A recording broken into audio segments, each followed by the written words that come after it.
We're told that unhappiness comes from a lack of meaning. We've been taught to improve, to refine, to constantly become. But life doesn't ask to be perfected. It asks to be lived. It's pretty obvious, I think, that when we talk about life having or not having a meaning, we're not using quite the ordinary sense of the word meaning as the attribute of a sign. This is a space for rhythm, not pressure. A place to explore wellness without walls. And every and each day, each step I take, each decision I make, I ask myself one question. How would the highest version of me move and decide and act? Welcome to From Scratch. I'm Celia, your host, and I'm glad you're here. I almost didn't start this podcast because I didn't feel ready yet. Which is ironic because this whole episode is about not waiting to be ready. So yeah, I'm literally sitting here in sweatpants and my home shoes. If you're watching this, those sweatpants, they're by Daniel Simmons. Oh my god, I live in those. 100% organic cotton and the comfiest pants I've ever worn. I put on a blazer for trust, so you will actually believe what I'm about to say, because it's kind of life-changing. Oh, and future episodes will probably include some good herbal tea, a coffee, or I will just record while doing this. So this is meant to be real, not perfect. Just imagine I'm your friend and I'm sending a 30-minute voiceover yapping about things that transform my life in small or big ways and that I think are worthy to listen to. So welcome to the very first episode of From Scratch. Explanation of this name will follow now because it has a meaning. So, From Scratch. What is this podcast? How did she come up with that name? I'm gonna explain. I have been listening to podcasts more or less daily for years now, mainly health, wellness, mindset, you name it. Along that way, I realized two things. One, I have learned an insane amount. Two, I also have a lot to say. I am a chronic voice memo sender. And I'm not talking about 3-minute quick updates. By that I mean 20 minutes, can be 30 minutes long. It's more of a thinking out loud thing. And talking and speaking your thoughts out loud in such way doesn't have to be speaking, can also be journaling, which is the main theme of today's episode, is so helpful. It helped me realize things. It helped me solve problems, you name it. And after the response I got on TikTok about my skin healing journey, journaling, mindset, I thought, okay, maybe this doesn't have to stay in my notes app. From Scratch is about building things without permission, healing, habits, identity, life. Not overnight, also not perfectly, but with intention. Why from scratch? Well, as far as I can remember, growing up, but still up to this exact day, I have always been a from scratch person. If I go to a store, if I see something and I think, oh, cute, but could I make this myself? Same in restaurants. I have a meal and I'm like, yeah, delicious, but I could make this better. And then my frugal ass comes in and says, yeah, you will also save some money. This mindset is engraved into my brain and I'm kind of proud of it. Oh, I have an example here. I have a really nice story here. So during COVID, I got bored. So bored that I started redoing my bedroom intentionally. Over the course of 2 weeks, I threw everything out and I built every single piece that newly came in myself. Like I built my own bed. I started sewing pillowcases. I did macrame pillowcases. I drew pictures for the walls. I repainted and redid my whole wardrobe, all of it. And since I was having fun with it, I documented it. Finishing this whole project, I had a really nice video of this whole bedroom makeover. And I thought, well, what am I going to do with this? Because I had no intention of filming this for a specific platform. I think I uploaded it on Instagram as an IGTV, what it was called back then. And it got quite good feedback. And my friends were like, girl, this is amazing. Go ahead and upload it on YouTube. Because I sometimes told them, oh, maybe I'm going to start a YouTube, but I don't know. I'm afraid it's going to be cringe, etc., etc. So, long story short, I uploaded it. Nothing big happened. And then out of nowhere, some months later, and mind you, I started this account with 0 videos, 0 following. It completely went viral, like million views. And for YouTube, for the very first video you upload, this is kind of crazy. And I was mind blown, wanted to keep doing it. And this is the perfect intro for this episode. I was way too perfectionist. I took ages to edit my videos. I wanted them to be perfect. I waited and I adjusted a million times some titles, the music, the description, everything. Like, I made it way too complicated instead of just uploading things and showing up. So that way, I just made too little content for the channel to stay relevant. And I was always saying like, oh yeah, but I don't have any time. But it was a passion of mine, and up to this day is something that really fuels my mind. So after shifting my content from creative and artsy things to vlogging, I just lost the spark of doing it because I filmed so much and I never had the time to edit. And so what I took from this experience is basically, don't be too perfectionist. And this podcast is an experiment to do the opposite and to just do and start things without being ready. I have always trusted that if I'm curious enough, I can learn it myself. That includes healing my skin, my journaling systems, and building a life that I actually like. That being said, this podcast is basically an experiment of sharing all the things I learned along the way. Not as an expert, but as someone who tried, who failed, adjusted, and kept going. So, the core idea of today's episode is basically what everyone is talking about right now. Leveling up from that girl to that woman. How to become your highest self in 10 steps. New year, new me. And honestly, most of it doesn't work. Let me tell you why. Because it is based on pressure, not momentum. I don't believe in waiting for January to change your whole life. I also don't believe in setting 25 goals, waiting for motivation to save you. I believe in starting before you're ready and building momentum, quietly but daily. Babe, you don't need resolutions. You need some self-respect. One sentence that changed my entire view of this whole topic is, see everything as an experiment. Listen to it again.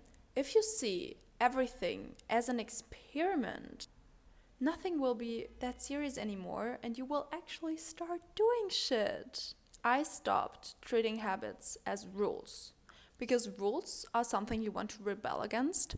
This is just its nature. Your body doesn't like rules. Your mind doesn't like rules. It's something to break, it's something to swim against and to test the limits a little bit.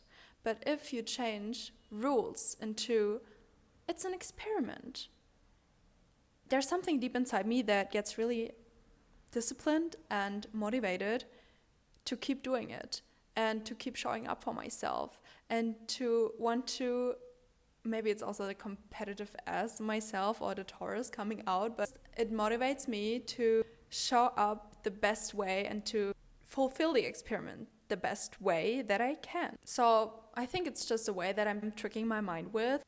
For example, instead of waking up at 5:30 every day this week, I made it, let's try to wake up a little earlier every day and just see what happens. And what actually happens is you will try, maybe you will fail, and then you adjust. And along the way, you collect data. And this data is key about getting to know yourself and getting to know and set up a routine that just works best for you, because everyone is so individual. All or nothing thinking kills consistency, and consistency is what creates momentum.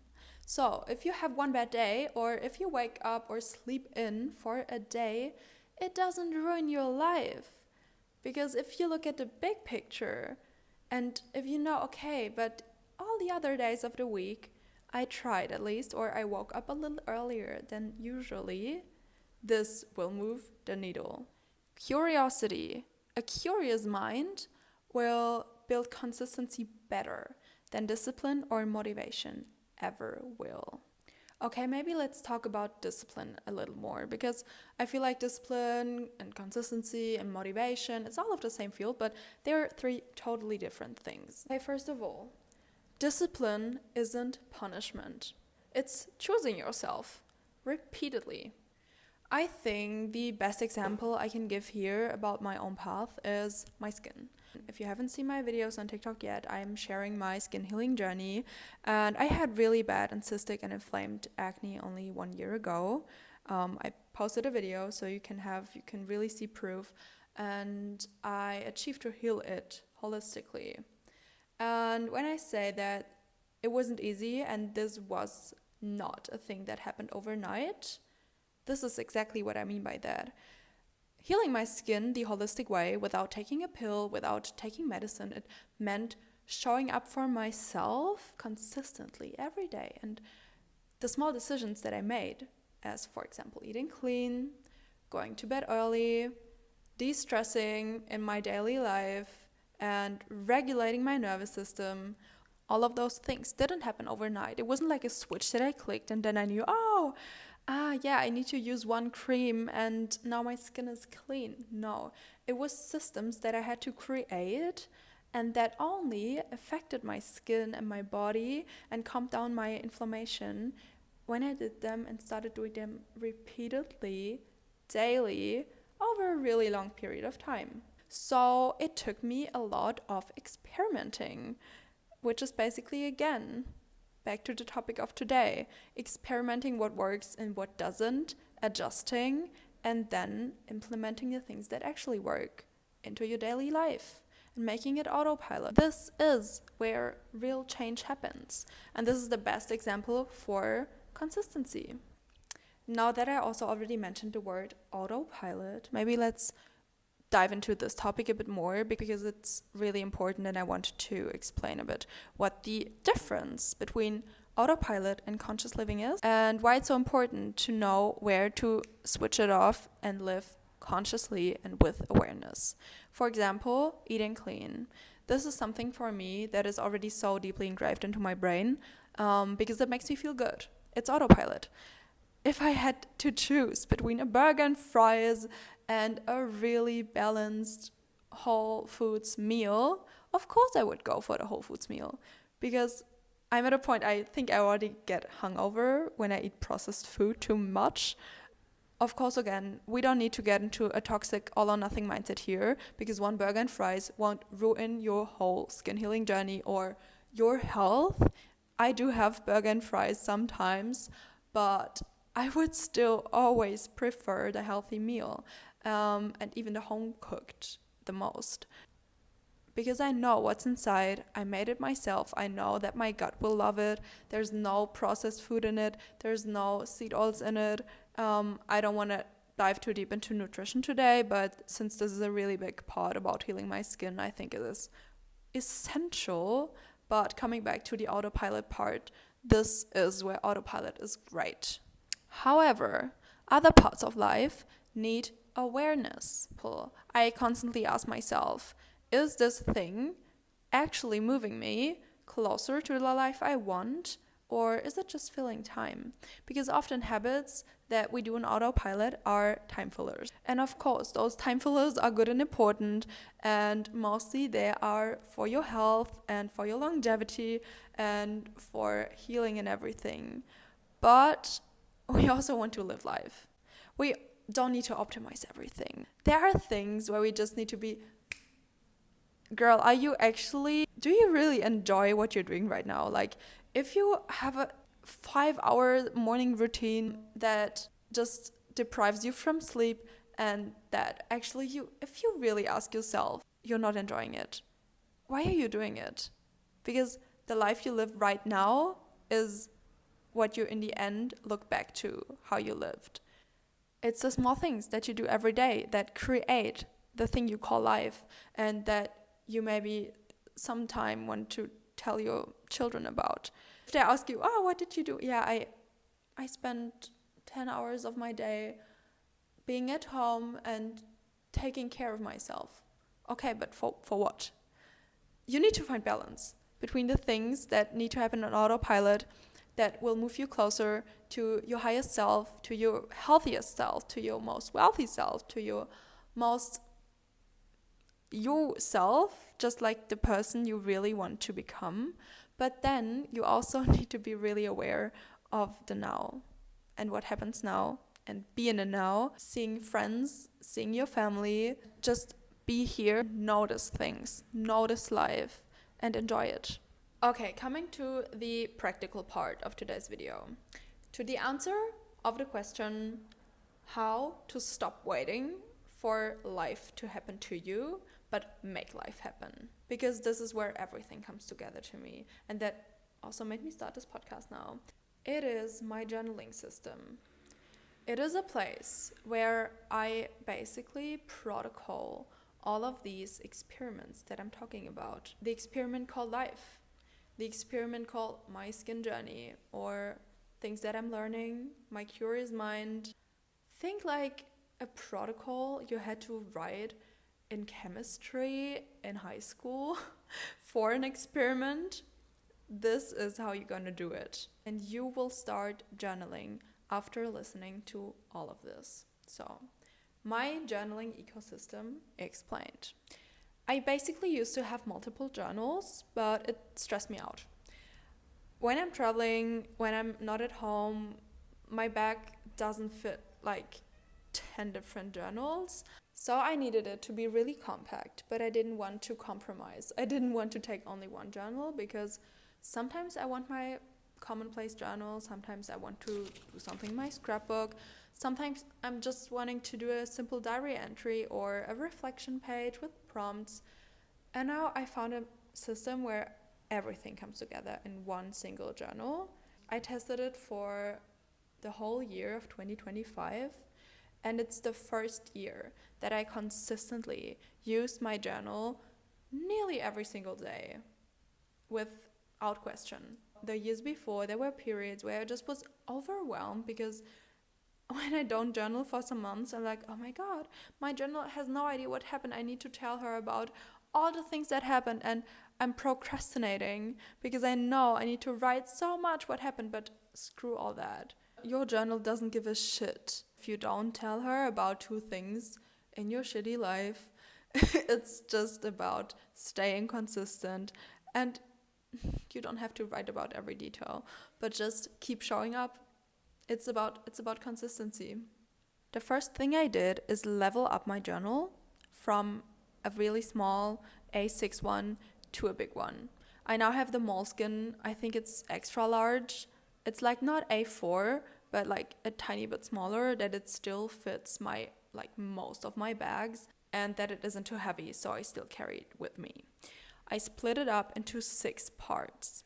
First part is just a yearly calendar overview and a monthly overview. Second part, morning pages.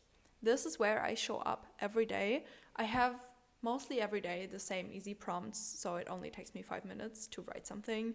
It's 3 things I'm grateful for, my intention for the day, what would make today great, etc. pp. I can do a whole video about only my morning pages, but this is just a quick insight.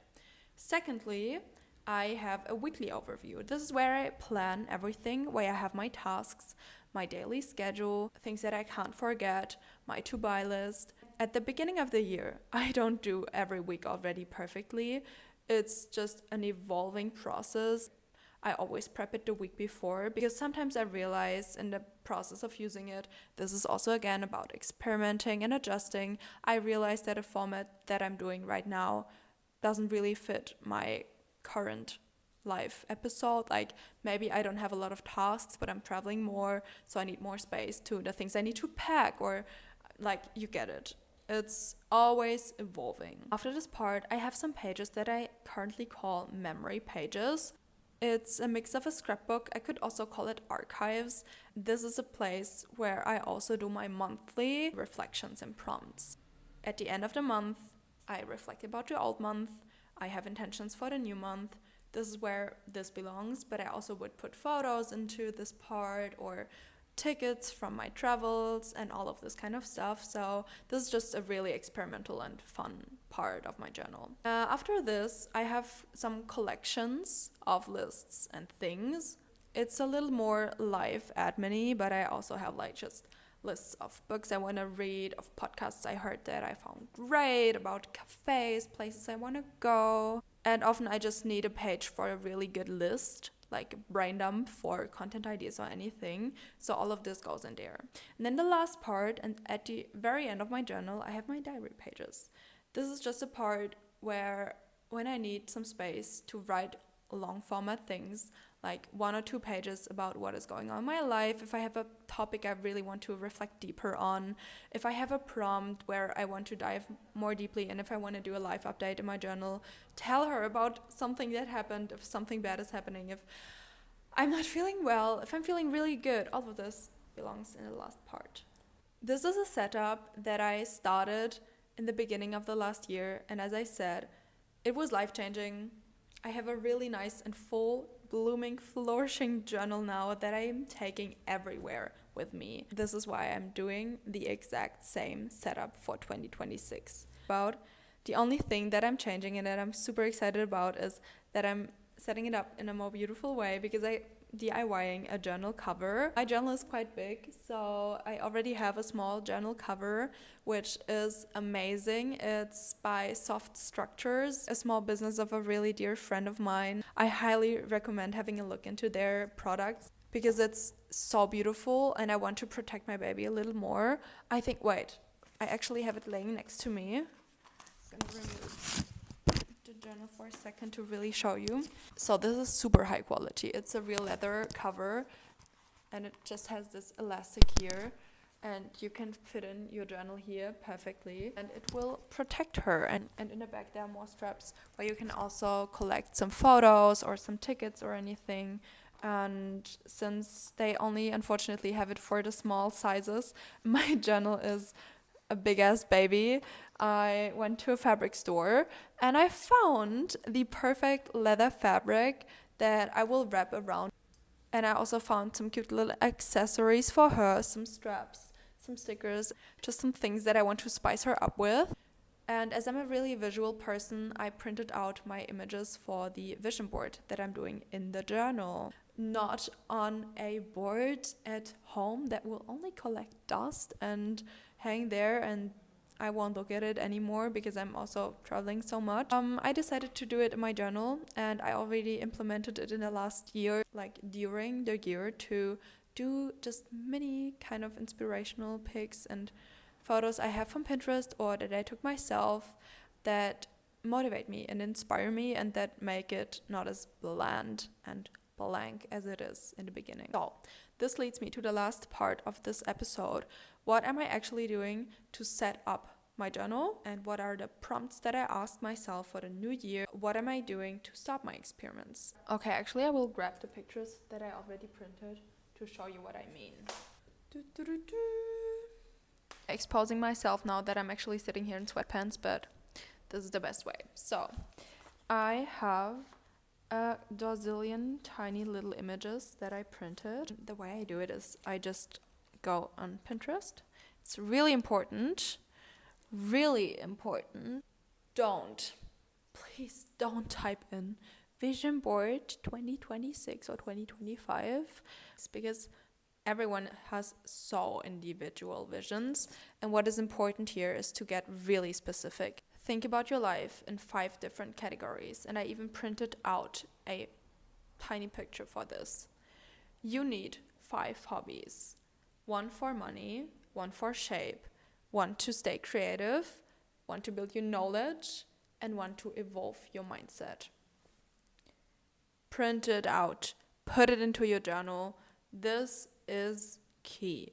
And you are going to think about each of those different areas and think of just words that come up that describe your higher self in that area, and then you're going to type in those words. And to find a really good pictures, you want to type in as well, like something like editorial. Aesthetic is already kind of overused, I guess, but you get the point. I'm at a point, my Pinterest algorithm already knows me so well, I don't even need to search for something. I just go to the suggestions of my boards that I already have, and the pins that come up are amazing already. So I even have to struggle to really stay hyper focused and not in autopilot, just saving everything, but being like, okay, do it with intention.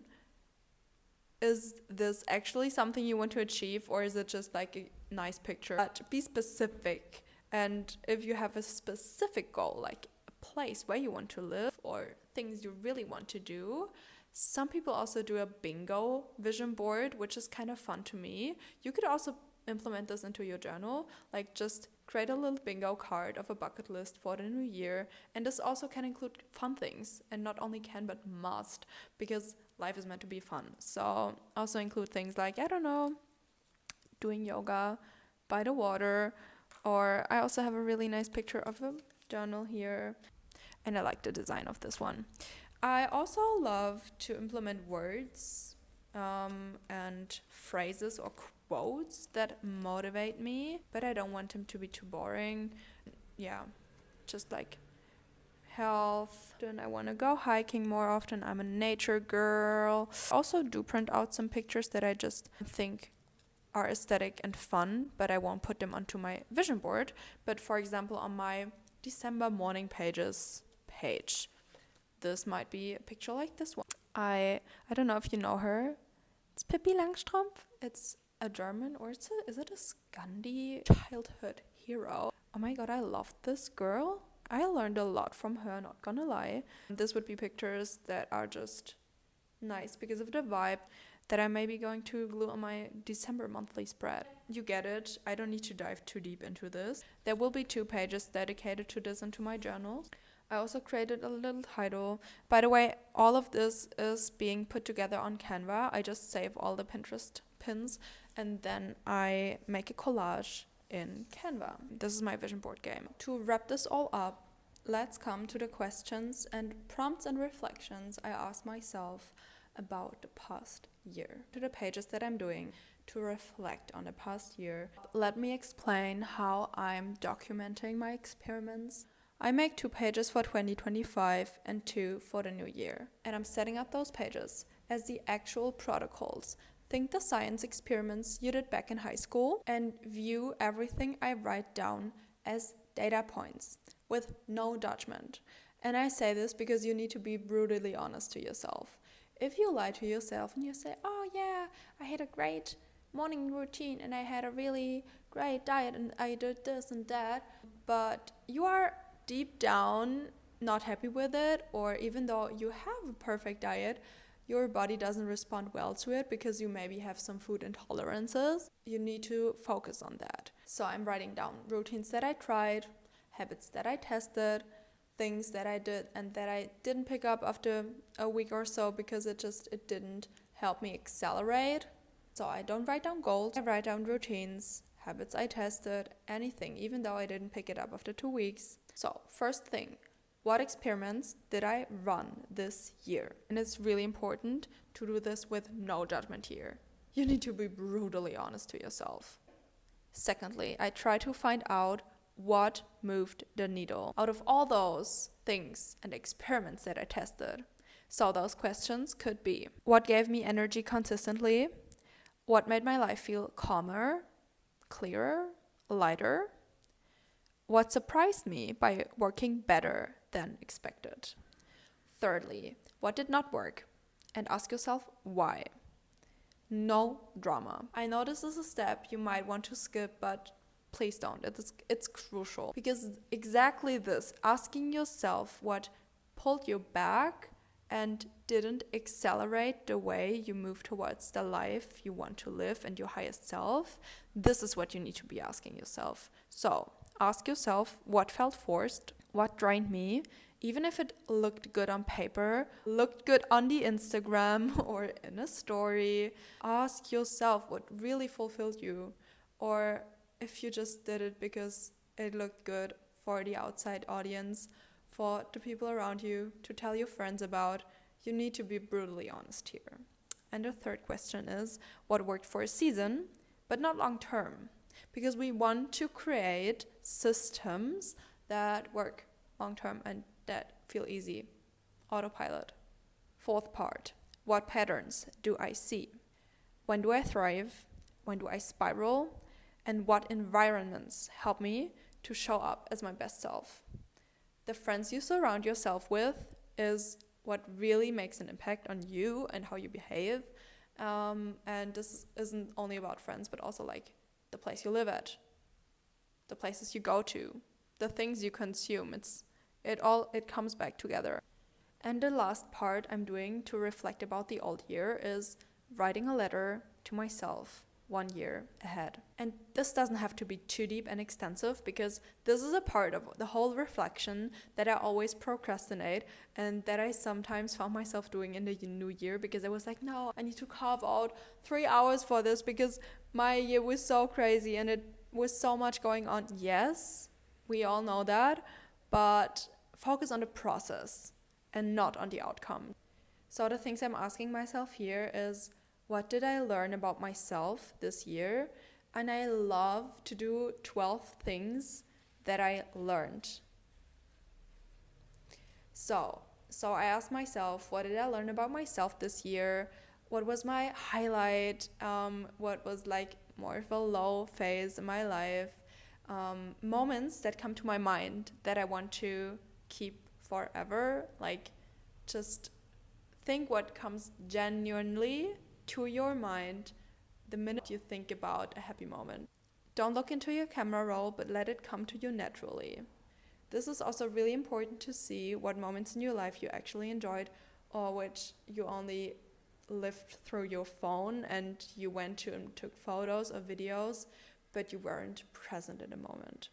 And I like to wrap it all up in this letter by writing down 12 things and lessons this year taught me. Part 2 is to open the new year. Here we are setting intentions, but with no pressure. Because again, I am not reframing a whole new personality with 25 goals that I want to achieve by the end of the first month. What I'm doing here is taking with me what worked, taking with me the learnings that I had from the experiments that succeeded, and trying to push this version of myself a little more.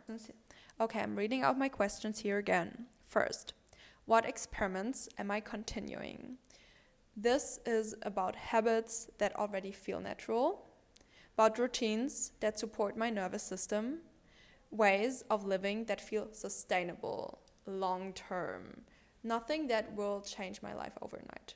Secondly, what experiments am I curious about next? You have to think small and testable.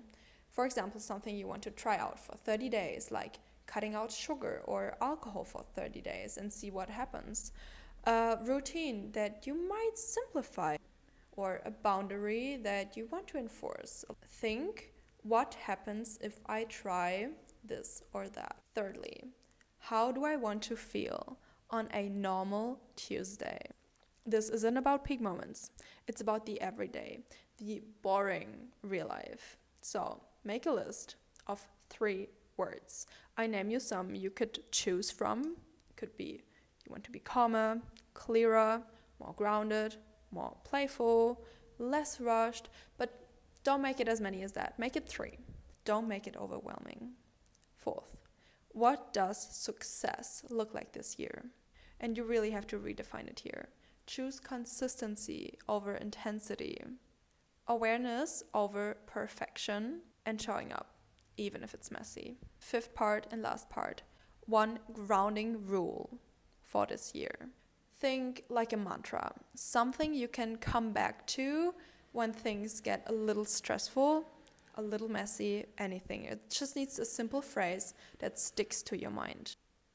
Can be something like, progress counts even if it's quiet, because slowing down sometimes helps you to speed up. I adjust instead of quitting. Or the phrase that I like most, this is an experiment, not a test. Okay, I hope you learned something today. Always think, don't overwhelm yourself, make it step by step, because the small steps and the tiny decisions you make every day are the ones that count in the long term. It's about creating momentum and not redefining yourself and changing your life overnight. Start now. Start before you're ready. This podcast is me starting before I'm ready, on purpose. If you're listening to this while waiting for the right time, may this be your sign. You don't need a new year. You don't need a perfect plan. You need momentum. Welcome to From Scratch. My name is Celia. I'm glad you're here.